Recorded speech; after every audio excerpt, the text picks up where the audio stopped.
మాజీ ముఖ్యమంత్రి Pulivendula MLA YS Jaganmohan Reddy నిన్నటి రోజున ఒంగోలు నాయకులతో వాళ్ళ పార్టీ కార్యకర్తలతో సమావేశం నిర్వహించుకొని అందులో ఒక మాట చెప్పారు. గుండె ధైర్యానికి ట్రేడ్ మార్క్ వైఎస్ఆర్సీపీ పార్టీ అని చెప్పేసి. మరి అదే గుండె ధైర్యం నిజ జీవితంలో వైఎస్ఆర్సీపీ పార్టీకి సంబంధించిన నాయకుల్లో కానీ ఆ యొక్క వేసే అడుగు జాడల్లో ఉందా లేదా? దానికి ఉదాహరణ ఏంటి అంటే ఇటీవల జగన్మోహన్ రెడ్డి గారి సొంత చెల్లెలైనటువంటి వైఎస్ షర్మిల గారు మాట్లాడుతూ ఈవీఎం ట్యాంపరింగ్ గురించి రాష్ట్రంలో ఈ విధంగా ప్రచారం చేస్తున్న జగన్మోహన్ రెడ్డి గారు వాళ్ళ నాయకులు వీళ్ళందరూ కూడా ఢిల్లీ స్థాయిలో ఎందుకని మాట్లాడలేదు?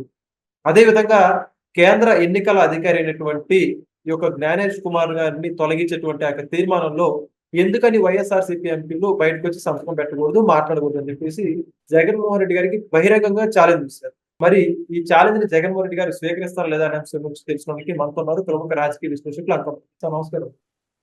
సార్ మొత్తానికి ఈ యొక్క జగన్మోహన్ రెడ్డి గారు ఎలక్షన్ సంబంధించి 2024 ఎన్నికల్లో పూర్తిగా ట్యాంపరింగ్ జరిగింది, ఈ విధంగా పోలింగ్ పెరిగిందని చెప్పేసి అనేక ఆరోపణలు చేశారు. ఆరోపణల మీద నిలబడి ఉంటారా లేదా అనే దానికి చిన్న ఉదాహరణ ఏంటంటే మొత్తం ఇండియా కూటమి అంటే రాహుల్ గాంధీ గారి నాయకత్వం వస్తున్నటువంటి ఇండియా కూటమి సభ్యులందరూ కూడా కలిసి ఈ యొక్క భారతదేశ ఎన్నికల ప్రధాన అధికారికి సంబంధించి ఆయన మీద కంప్లైంట్ ఇవ్వడానికి కావచ్చు, ఆయన తీసేయడానికి సంబంధించి ఒక తీర్మానాన్ని ప్రవేశపెట్టి అందరూ కూడా సంతకాలు చేస్తారు. మరి దాంట్లో వైఎస్ఆర్సీపీ ఎందుకని సంతకాలు అని చెప్పేసి షర్మిల గారు బహిరంగంగా జగన్మోహన్ రెడ్డి గారు ప్రశ్నిస్తున్నారు. గుండె ధైర్యం నిరూపించుకుని ఇవన్నీ చేసేది. మరి ఈ అంశం గురించి మీరేమంటారు సార్? జగన్మోహన్ రెడ్డి కావచ్చు, దానికి సంబంధించిన వాళ్ళు చాలా మంది చాలా రోజుల నుంచి కూడా ఈవీఎంల ద్వారా గెలిచారు వీళ్ళు, ఈవీఎంలు ట్యాంపరింగ్ చేశారు కాబట్టి గెలిచారు వీళ్ళు అని చెప్పని మాట్లాడుతూ ఉన్నారు. బహిరంగానే మాట్లాడుతున్నారు వాళ్ళు. చాలా సందర్భాల్లో చాలా చోట్ల కూడా మాట్లాడటం కూడా జరిగింది. ఈ విషయంలో అయితే ఎక్కువ సార్లు రోజా అనే మహిళ మాజీ మంత్రి మాట్లాడుతూనే ఉన్నారు. అలాగే నిన్న షర్మిల అన్నాను అడిగింది. ఎందుకంటే లోక్సభలో 130 మంది, రాజ్యసభలో 60 మంది అంటే 190 మంది సంతకాలు పెట్టారు జ్ఞానేష్ కుమార్ మీద అభిశంసన తీర్మానం ప్రవేశపెడుతూ ఈవీఎంల గురించి అనుమానం ఉంది అని చెప్పని దాని మీద చర్చ సందర్భంగా అనుమానం కాదు ఇది నిజం కాబట్టి అతను తొలగించండి అని చెప్పని పార్లమెంట్ లోను రాజ్యసభలోను దీని గురించి చర్చించడానికి సంతకాలు పెట్టారు. మరి వీళ్ళకి 4 లోక్సభ సభ్యులు ఉన్నారు, అలాగే రాజ్యసభ సభ్యులు ఉన్నారు. మరి దీని గురించి ఇక్కడే మాట్లాడుతున్నారు కానీ మరి లోక్సభలో చర్చ సందర్భంగా కావచ్చు, రాజ్యసభలో చర్చ సందర్భంగా కావచ్చు, ఇలా ఎంపీలు కావచ్చు లేదంటే రాజ్యసభ సభ్యులు కావచ్చు ఎవరు కూడా సంతకాలు పెట్టలేదు. దీని గురించి అనుమానాలు కూడా వ్యక్తం చేయటం లేదు. అంటే అది గల్లీలోనేనా వీళ్ళు బౌబో అనేది ఢిల్లీలో తోక ముడుచుకొని కూర్చుంటారా అని చెప్పి దీన్ని బట్టి అర్థమైపోతా ఉంది. అంటే వీళ్ళు గల్లీ సింహాలు మాత్రమే, ఢిల్లీలో వీళ్ళు మొరగరని చెప్పని చాలా స్పష్టంగా ఇక్కడైతే అర్థమైపోతా ఉంది. పరకాల ప్రభాకర్ చెప్పిన దాన్ని పట్టుకొని మళ్ళీ కాసేపు రాధాంతం చేశారు కదా వీళ్ళు. 5 గంటల తర్వాత ఇంత అయింది, 6 గంటల తర్వాత ఇంత అయింది, 7 గంటల తర్వాత ఇంత అయింది, మరి ముందు చెప్పిన దానికి ఎందుకు కాలేదు? ఒకటే క్వశ్చన్ నేను అడుగుతుంది, ఇవన్నీ కాదు, ఎన్నికలు జరిగిన సమయంలో వాళ్ళ ఏజెంట్లు ఉన్నారా లేదా, వాళ్ళ ఏజెంట్లు దాని మీద సంతకం పెట్టారా లేదా, ఏ సమయంలో ఏ బూత్ లో ఎన్ని గంటలకి ముగించారు అని చెప్పని వాళ్ళ ఎన్నికల ఏజెంట్లు లోక్సభకి శాసనసభకి రెండింటికి ఉన్నారు కదా. వాళ్ళ ఏజెంట్లు లేకుండా ఏమన్నా వాళ్ళు ఎన్నికలు జరిగినాయా, ఎక్కడన్నా ఏ బూత్ లోనన్నా ఎక్కడన్నా కంప్లైంట్ చేశారా దీని మీద?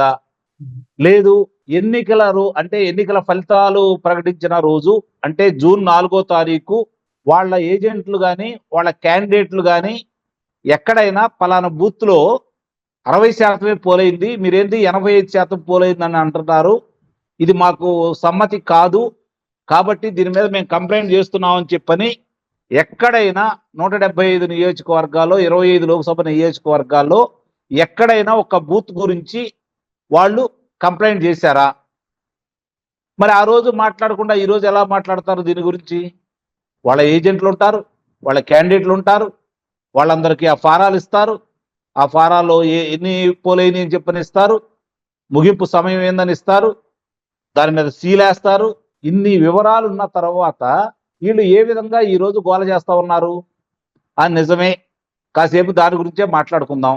278 స్థానాలు వచ్చినాయి 2014లో భారతీయ జనతా పార్టీకి. 278 స్థానాలు వచ్చినాయి. దాంట్లో వాళ్ళకి ఆ రోజు 2014 లోక్సభ ఎన్నికల్లో. మరి 2019 వచ్చేసరికి 303 స్థానాలు వచ్చినాయి. మరి 2024కి 240 స్థానాలకే ఎందుకు కుదించిపోయారు? అంటే తెలుగుదేశాన్ని గెలిపించడానికి వాళ్ళు ఈవీఎంలు ఉపయోగించారు, కానీ వాళ్ళు గెలవడానికి ఉపయోగించుకోరా? ఆ మాత్రం పరిజ్ఞానం లేదా ఎవరికి? ఆ మాత్రం ఆలోచన లేదా ఎవరికి? ఓకే. అంటే వాళ్ళు ఓడిపోవడానికి సిద్ధపడి ఇక్కడ తెలుగుదేశం పార్టీ కూటమిని మాత్రమే గెలిపిస్తారా? ఇవన్నీ కూడా కొంచెం హాస్యాస్పదంగా ఉన్నాయి. వాస్తవాలు ఏంటనేది నిపుణులు, దానికి సంబంధించిన వాళ్ళు కొన్ని అనుమానాలు వ్యక్తం చేస్తున్నారు. కానీ కొంతమంది ఏమో ఇది ట్యాంపరింగ్ చేయడానికి వీలు కాదని చెప్పని చెప్తా ఉన్నారు.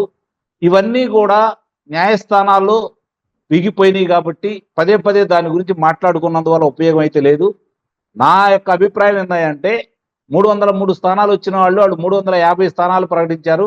కనీసం 320 స్థానాలకైనా వాళ్ళు ఉపయోగించుకునే వాళ్ళు. మరి ఉపయోగించుకోకుండా వీళ్ళకి వదిలేస్తారా? అదే కదా. ఇది కొంచెం ఆలోచించుకోవాలి కదా.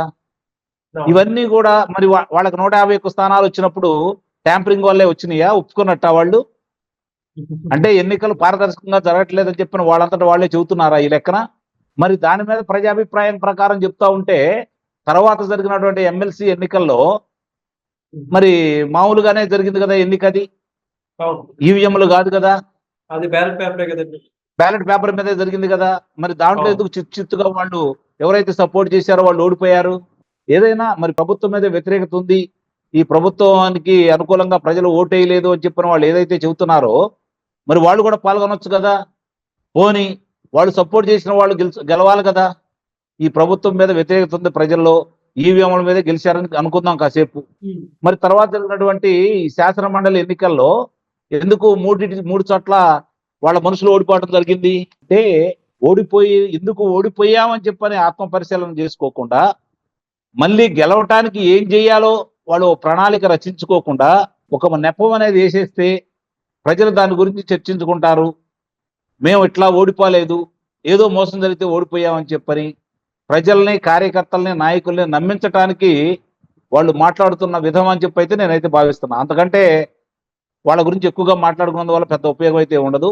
మరి అయితే అసలుకి జగన్మోహన్ రెడ్డి గారు బహిరంగంగా ఒక లేఖ రాయొచ్చు కదా మోడీ గారికి, ఈ ఎలక్షన్ కమిషన్ సంబంధించి కావచ్చు, ఇవన్నీ కూడా జరుగుతాయి అవన్నీ. ఇందాకనే చెప్పాను కదా, గల్లీలో బోబో అంటారు, ఢిల్లీలో తోక ముడుచుకొని కూర్చుంటారు, కాళ్ళెత్తి వాళ్ళకి మోకరిల్లుతా ఉంటారు. అంత ధైర్యం, ఢిల్లీ మీద పోరాడే అంత ధైర్యం గనక వాళ్ళకు ఉంటే వేరే రకంగా ఉండేది. నాకు లోక్సభ స్థానాలు అధికంగా ఇవ్వండి, ఢిల్లీ మెడలు ఉంచి ప్రత్యేక హోదా తీసుకొస్తానని చెప్పని కనపడ్డాయి కాలేజీలన్నిటికీ వెళ్ళేసి, విశ్వవిద్యాలయాలన్నిటికీ వెళ్ళేసి యువకుల్ని రెచ్చగొట్టి ఆ రోజు లబ్ధి పొందాడు. మరి ఏం జరిగింది? 151 స్థానాలు ఇచ్చారు, 22 లోక్సభ స్థానాలు ఇచ్చారు. ఏమి సాధించాడు? ఢిల్లీ వెళ్ళి మొట్టమొదటి అతను ప్రెస్ మీట్లో ఏమని చెప్పాడు? వాళ్ళకి సంపూర్ణమైనటువంటి మెజారిటీ ఉంది, ఇప్పుడు మనం ఏం చేయలేం, బతిరాడుకోవడం తప్ప అన్నాడు. అంటే అతను పోరాట పటిమ ఏ పాటితో ఆ రోజే అర్థమైపోయింది కదా. కాబట్టి ఇంకా ఇక్కడ ఆయనకి 39% చిల్లర మన ఓటింగ్ వచ్చింది కాబట్టి ఇంకా తనకంటూ ఏదో ఉందని చెప్పని ఇక్కడ వాళ్ళని నమ్మించడం కోసం, కార్యకర్తల మనోనిబ్బరాన్ని పెంచడం కోసం అతను ఆ విధంగా మాట్లాడుతున్నాడు తప్ప వాస్తవం అతనికి కూడా తెలుసు, ఎదురు తిరిగితే ఏం జరిగిందో కూడా అతనికి తెలుసు. కాబట్టి రాష్ట్రంలో మాత్రమే ఆయన తన యొక్క ప్రతాపాన్ని చూపిస్తాడు. రాష్ట్ర పరిధి దాటి బయటికి వెళ్తే ఎక్కడ కూడా మాట్లాడు, పక్క రాష్ట్రానికి వెళ్ళినా కూడా మాట్లాడు. అతని స్థాయి అదే. అంతకంటే మనం ఎక్కువ మాట్లాడుకున్న వల్ల ఉపయోగం ఉంటుందని అయితే నేనైతే భావించట్లేదు. నిజంగా గనక అతనికి ఈవీఎంల మీద ఎలాంటి అనుమానం ఉన్నా, ఈవీఎంల వల్లే నేను ఓడిపోయాననే నమ్మకం కనుక అతను ఉంటే మరి ఇప్పుడు ఆ యొక్క అతని మీద జ్ఞానేష్ కుమార్ మీద ఇచ్చినటువంటి అభిశంసన తీర్మానానికి అతను సభ్యులు కూడా సంతకం పెట్టాలి. వాళ్ళు కూడా పోరాడితే అప్పుడు నిజంగానే జగన్మోహన్ రెడ్డి పోరాట యోధుడు, పోరాడుతున్నాడు, సాధిస్తాడు అని చెప్పి అయితే మనం అయితే భావించవచ్చు. Thank you so much. Please subscribe to Leo News for more videos.